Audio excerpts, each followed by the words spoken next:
Les gaz à effet de serre, qu'est-ce que c'est et est-ce que c'est vraiment utile?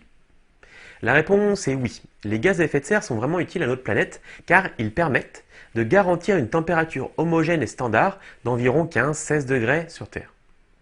Sans ces gaz à effet de serre, il y aurait de grandes fluctuations de température, fortement dans le négatif et fortement dans les positifs, ce qui ne permettrait pas à la vie de se développer.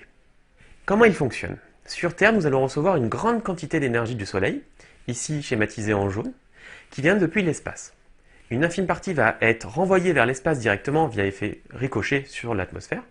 Une autre partie va être absorbée par cette dernière qui va la chauffer un petit peu.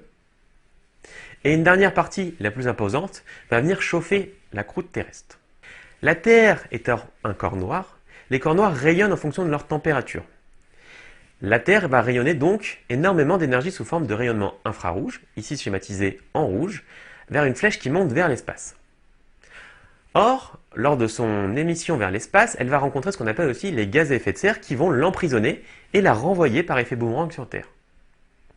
Cet effet de réémission va dépendre de la concentration de gaz à effet de serre. Plus la concentration sera grande, plus une partie va être renvoyée sur Terre.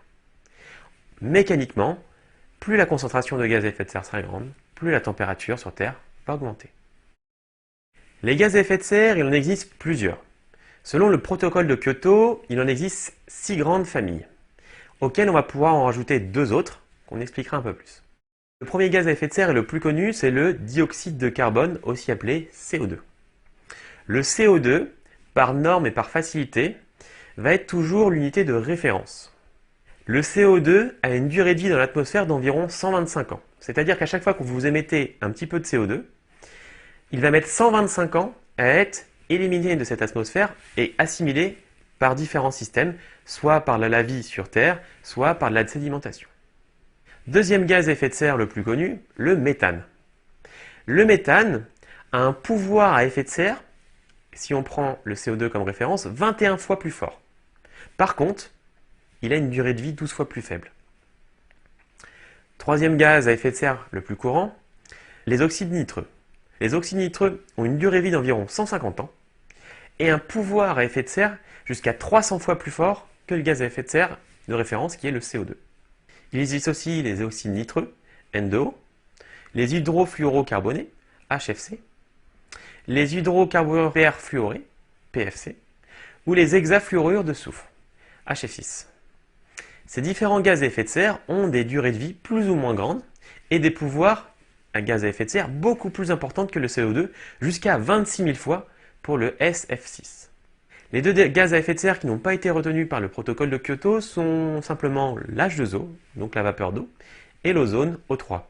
Pourquoi? Parce que ces deux gaz sont naturellement présents dans l'atmosphère, leur concentration ne bouge que très peu. Depuis une centaine d'années, il y a déjà eu une augmentation de température de l'ordre de 0,6 à 0,8 degrés Celsius. Selon les différents scénarios, selon si on prend conscience ou si on continue à produire sur le même mode de vie la même quantité de carbone, nous irons entre plus 1,1 et plus 6,4 degrés par rapport à l'actuel. Si on regarde la courbe actuellement derrière moi, le plus 4 degrés, le plus 5 degrés Celsius est une courbe vers laquelle nous nous dirigeons si nous ne prenons pas conscience de façon globale d'une réduction de gaz à effet de serre. Selon les experts, une augmentation de seulement 2 degrés Celsius causerait de grandes familles sur Terre, l'assèchement de la plupart des zones d'eau potable et des exodes de population importantes qui créeraient un déséquilibre à l'échelle mondiale.